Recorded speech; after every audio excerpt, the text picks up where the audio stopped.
Hello and welcome to the Resilient Catholic Podcast. This is Lisa Rumpel, your host, and with me today I have a special guest hailing from San Diego, Dr. Lisa Petronis. Dr. Lisa Petronis is a licensed clinical psychologist and a licensed marriage and family therapist. Dr. Lisa has been working in the mental health field for 25 years.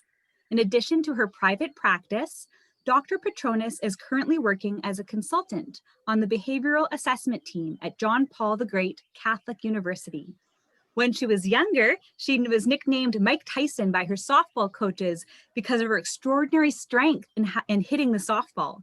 She also received a nickname when she played basketball as a powerful rebounder against players much bigger than herself. Dr. Lisa describes herself as a strong and passionate person and believes when we team up, we can accomplish great things together. Welcome to the podcast, Dr. Lisa. Thank you. Thank you. I'm so happy to be here, Lisa. It's so great. Yeah. So happy to be with your audience. So thank you for inviting me. It's my honor. Last month, I heard your interview with Richard Lane on his podcast. And what really struck me was the line that you said, that depression is not a failure of the will. And I just love that. Can you kind of explain, what is depression and to our listeners? Yeah, of course. Well, most people that come to see me, they know a lot about their own depression, but sometimes it can be a little harder to detect. So it can be a depressed mood, or it can show itself in changes in energy and motivation, even be an inability to enjoy good things in life that a person used to be able to enjoy. It can even look like problems in sleep, too much sleep, too little sleep, eating too much, eating too little, being irritable, being angry. So it can have a lot of different symptoms, and there's different degrees. So they're all real tough symptoms. Yeah. So it's definitely a moral failure, but it's a sign of an emotional disturbance. Yeah. And it's amazing, like a lot of the things that you described, I've experienced through some of my depression that I've experienced with bipolar disorder. There's different seasons. I have seasons of, health and flourishing. And then sometimes I have a season where I have hypomania and I'm really sped up and, lots of energy, but almost like I can take on the world. But I worry that I'm going to crash. So I have to be careful and take, care of myself. And then I have, on the opposite side, depression, the lows. And so I definitely experienced some of those symptoms that you've experienced. And what would great or good mental health be? What would that look like? Well, a lot of times when we're diagnosing disorders, it's when some set of symptoms is affecting your ability to function. So good mental health usually means that you're functioning well. And so life is balanced and harmonious, and the emotional life is good, the spiritual life is good, and the physical health is important too. So usually we look at all those things in my field, and because we're whole individuals and we have bodies, minds, and spirits. So we want all those things to be working well together in harmony. So interesting. When I was young, when I was first diagnosed with bipolar disorder, I'd never really thought about taking care of my brain and taking, just as any other body part, we take care of our physical health. Of course, we need to take care of our brain health, but it was never really taught, or I never really learned about that. And now I've gained skills because of mental illness. I've gained so many skills for brain health. And, I was just at the library today and I picked up this book called Running is My Therapy.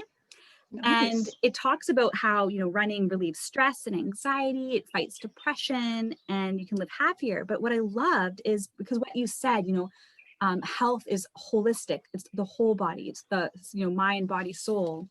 And they were talking about this shoe brand, Asics. I don't know if you know the shoe brand Asics. There's different, there's like Nike, there's Asics. Yeah, there's all kinds. But Asics, actually, there's an acronym, and it's in Latin. It's a Latin phrase, the brand Asics, which is Anima Sana Incorpore Sano.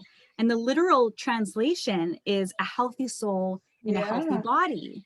I just thought that was the coolest thing, because I've bought Asics before. I'm a runner, and I have been running, and I just didn't even know that it had a deeper meaning, that Yeah, brand. that's so cool. Yeah, I didn't know that either until, a few years back when I was Okay. researching that Latin phrase, and then it actually led me to ASIC. So I was like, hey, that's cool. Somebody, No had a way. great That's idea awesome. somewhere. But yeah, it's so important, our physical health, and definitely helps our mental health. So it's awesome that you have that as a hobby. I'm sure that helps a Yeah. lot. And Yeah. yeah, I would say running is good therapy. So Yeah. yeah.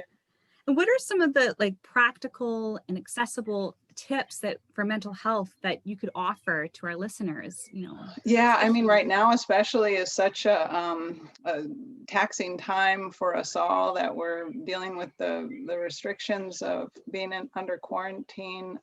So getting physical exercise, I think that's super important in whatever way. There's nice Catholic stretching, Pietra Fitness.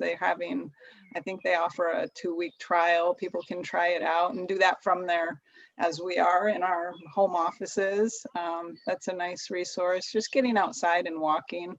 Nature is very beneficial for our well-being. Our brains actually like nature. We've studied that. And so getting out and taking a walk or a hike in nature, a bike ride, getting creative to get that physical movement, I think is really important. And certainly our prayer lives is kind of the central, I think, activity of our not just our spiritual lives, but our lives, that when we're grounded in prayer, it really helps us, to navigate through the ups and downs. It can be really hard if someone's depressed or anxious, Yes. especially when you're having a hard time connecting, if it's Mhm. mania or anxiety, having a hard time sitting still or concentrating. But I would just recommend persevering and sticking with that. And then just good mental hygiene, the positive self-talk. And, we want to be absorbing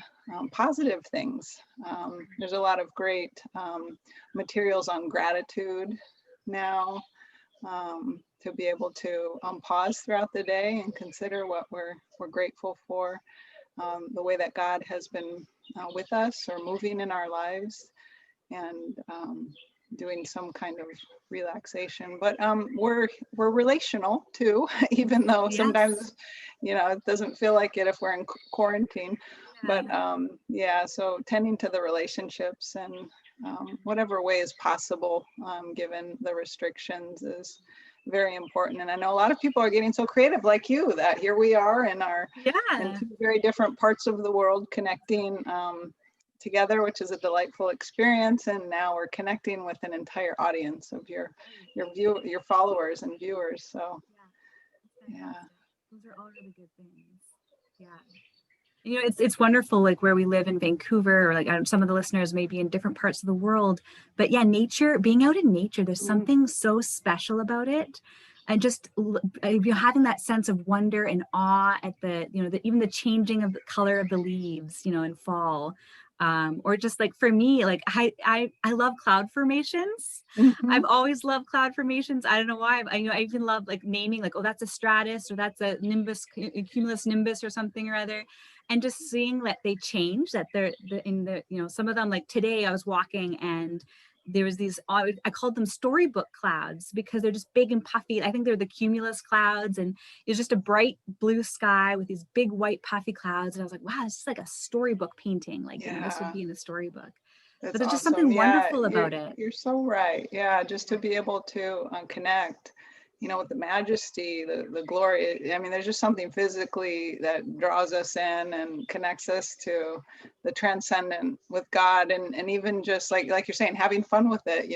Making, my son was making shapes. He's like, "Hey, do you see that dragon in the sky?" Yeah. And we kind of pause and just interacting and encountering nature in whatever way is kind of moving you in that space is good. I try not to miss a sunrise or a sunset, because it's just nice bookends at my day. It's like, wow, okay, here's, I have a nice a little patio where I Oh, beautiful. can see the sunrise, and it's like, okay, the day's starting, and it kind of demarcates the times. Yeah. But everybody has probably a little bit of access to to nature. And even if you have to, or it's a supplement, to use the screens, now you can stream some nature videos, which is also something I do, to get a screen, and it's kind of bring some nature into the house a little more so than is already there. So it's very cool.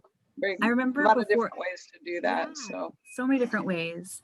I mean, before quarantine and before the whole COVID pandemic, I went to the aquarium with a friend and my sister, and I was just awestruck at just the jellyfish. I just couldn't, I was just watching the jellyfish, and they're just moving so slowly and mesmerizingly. Like, it's just, something about jellyfish. Yeah, they have a their rhythm is very relaxing. I agree. Yeah. So an aquarium, is just about the bubbles, the sounds. It kind of engages our senses in a positive way. And like you said, brain health. Our brains seem to like it, and our souls seem to like it. And we need more of that kind of positivity, that kind of pure goodness that helps to offset the things that aren't so good for us, and we can't always help.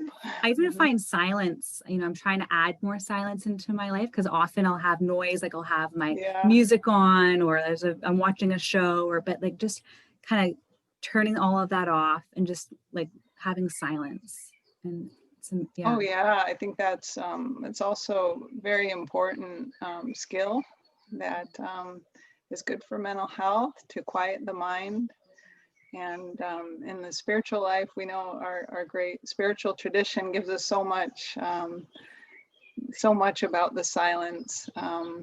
If you're so inclined, there's even documentaries about into the silence, right? The Carthusians, and so I think in integrating a little bit of silence somehow each day is something we can all benefit from, because like you, I think all of us can understand how noisy our minds can be, and how noisy the world is, and our souls and our hearts and our minds need much silence. And I know for me personally, I need to be quiet so I can hear God.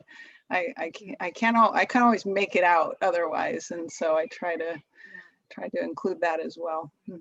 It's definitely like the scripture verse. I can't remember where it's from, but like, he wasn't in the storm, he wasn't in the fire, he wasn't in the thunder and lightning, but he was in the silence. He's in the quiet.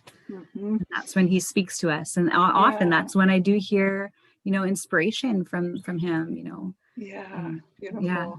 Yeah. So including that, it seems like all these things we're talking about, these are wonderful, fun reflections, and also really nice things to integrate into a person's day-to-day life, and definitely a response if anyone out there is struggling with anxiety or depression, either bipolar or unipolar, that all these things are really good for our day-to-day health, but if we're struggling too. Now, you played sports when you were younger, and do you still play any sports nowadays too?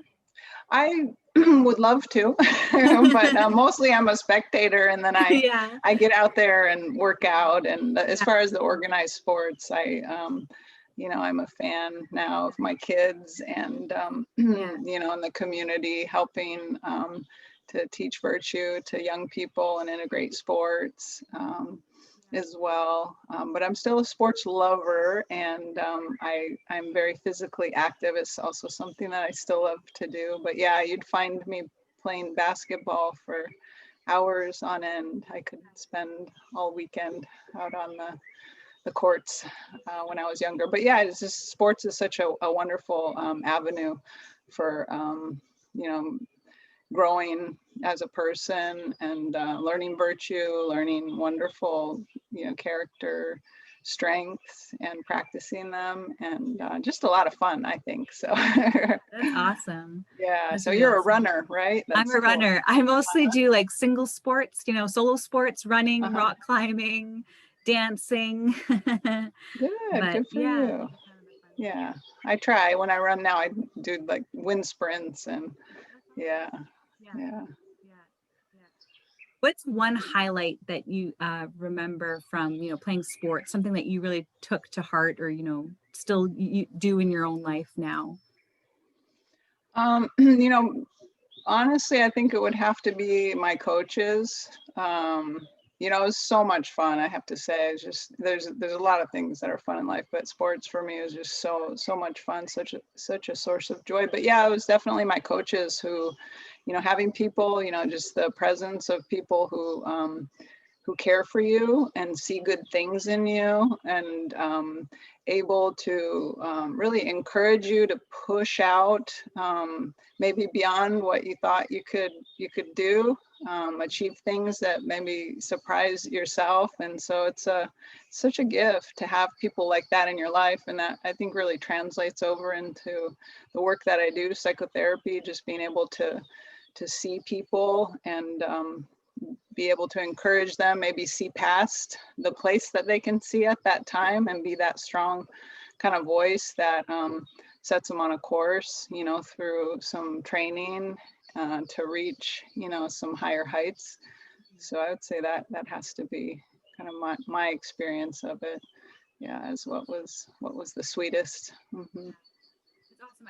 I too feel like, you know, I have a team, you know, like, you know, all the, like the doctors or the counselors that I've had, all the different therapists that I've had, and even just my family, like my siblings are some of my closest friends and greatest supporters. And I have great friendships too that, you know, it's amazing when people really believe in you. Like Mm-hmm. you feel like, okay, yes, I can write that book, or I can do that marathon, or I can, you know, do all these great things because you have people who like encourage you and challenge you to reach for that. You know, I can see the benefit of having, you know, mentors and people in your life who really call out the good in you. Mm-hmm. Yeah. Yeah, so true. Mhm. And a team, I Mhm. love that. You know, it's like sports, since I played team sports mostly. Like you said, we thrive when we have a team. You know, we're cheering one another on, we're rooting for each other, we're working together, and there's such strength in that. And so often we can feel like maybe we don't have a team, we don't belong, or you know, we have arch rivals, you know, people who are trying to beat us, or just aren't on our side. So it's so good. Like you said, it's such a nice feeling to know that people have your back and are there kind of working with you, and you're working on some shared goals, because we really belong in community with one another, and that's why we're here, is to kind of love and support each other. And yeah, so I think that's really cool too. That's awesome that you have that. I'm glad. I co-lead a support group as well, a mental health support group. And it's Mm-hmm. so great because, you know, when I started going, I wasn't a leader, but I was just a participant. And I realized at that point that, oh my gosh, other people have struggles too in mental health, but they're going on, doing their thing, just keep, you know, and keep going. And then that's when I realized, oh, I'm not alone in this. And because, you know, I didn't know many other people who had mental illness, who had bipolar disorder, or, you know, looked like me, talked like me, and, you know, Mm-hmm.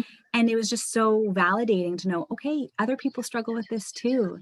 And at that, so it was that kind of wonderful acknowledgement of like, okay, I'm not alone. And then it made me feel like, okay, it's okay to not be okay, it's okay to seek help. You know, they say, I think there's like a study that, you know, if you have parents and one of them has a mental illness, but if they have good health seeking abilities, it's almost better than having a parent who doesn't, and who Mm-hmm. doesn't have a mental illness. So like that teaching, and I think I definitely had that in my family. And so that's been a very great thing. And, you know, it's okay to reach out for help. Counseling's okay. Like it doesn't, you don't have to have a big problem or even for counseling. Like counseling, Mm-hmm. like talk therapy is so healthy. Like, you know, this is what kind of like what you do, right? You talk therapy plus, Yeah, you know, yeah, that's what I do. Yeah, all week. Yeah, full yeah, time. Hmm. yeah. Yeah, you're right. I mean, studies have also shown that psychotherapy benefits most everybody. Like you said, that it's Yeah.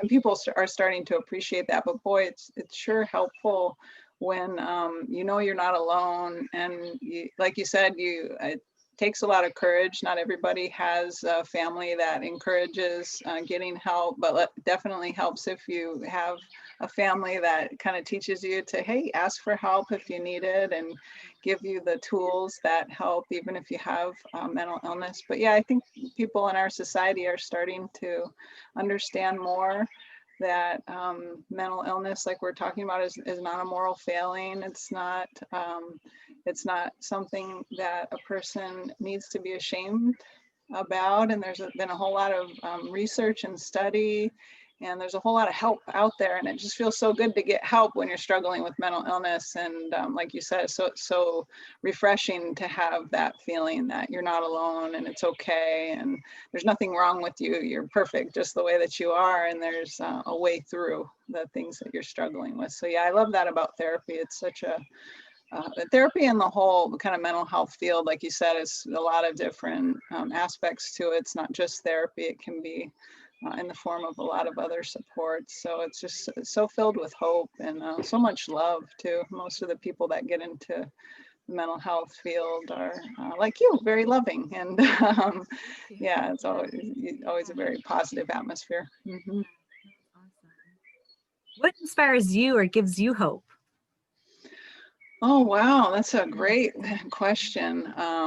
You know, so much. I just, to be honest, I mean, I have to say, like, Christ is definitely, you know, like we hear in scripture, kind of be prepared to explain, you know, the source of your hope, that it's definitely grounded in Christ. And then it kind of just spills out over into so much, like you're saying, like, just to, you know, have, you know, the world around me and nature, and to be able to help people is really awesome. You know, just kind of gives me hope and life and new beginnings, redemption, renewal, you know, just how God works through suffering, but certainly like family too, and friends, and you know, just goodness. There's a lot of goodness in the world, and that just seems like a steady source for me of hope, that you know, there's good people like you. I was impressed with your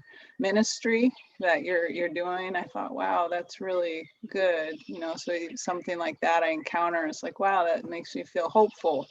You know, as someone like you out there taking the time to share, be vulnerable with the world, really, to put your most vulnerable experiences out there to help others and strengthen and edify others, and be a witness yourself to hope. So seeing good people, you know, doing things like you're doing, courageous and strong, and helping, and that's really inspiring as well. So I could probably go on and on, but yeah, it's hope is you know, hope is something that we can lose easily, and I think it's just so important to always look for it and always cling to it, because it's so precious to us in our mental health. And yeah, and certainly God is you know, it's a gift too. It is a But gift. we can do our part, I think, to make sure we preserve it. Mm-hmm. It's true.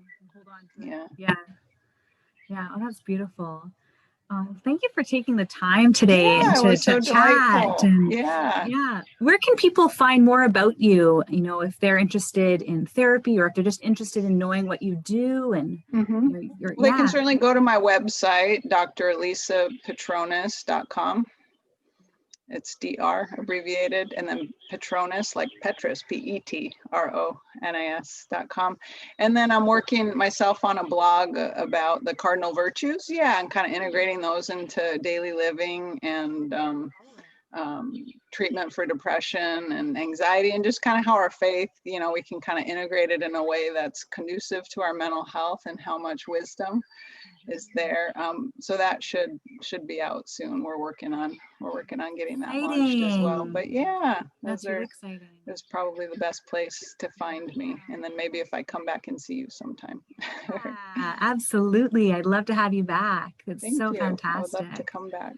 It's just been so inspiring to hear you talk, and I feel, I'm so glad. Yeah, so I just want to say a prayer, just to ask the Holy Spirit to come down, and to really just come down into everybody's home and hearts that's listening, who's watching the podcast, and to bring the peace of Christ in a very real way, and to heal any hurts and woundedness, so that fresh hope will spring forth tonight from our podcast, and that it will be blessed and sanctified on the internet waves, for as long as it's out there. And for you to have a special blessing for your ministry too, that God will continue to strengthen you, and Mary, our mother, to keep you in her mantle, and continue to and inspire you to help others to have the courage and strength to do what you've done, and to walk alongside those that are suffering. So God bless you. Yeah. Thank you, Dr. Lisa. Such You're a welcome. blessing to have you. And Happy to have been here. Yeah. yeah. Well, thank you for being on the show, and hopefully you'll talk to you soon. Yes, you will.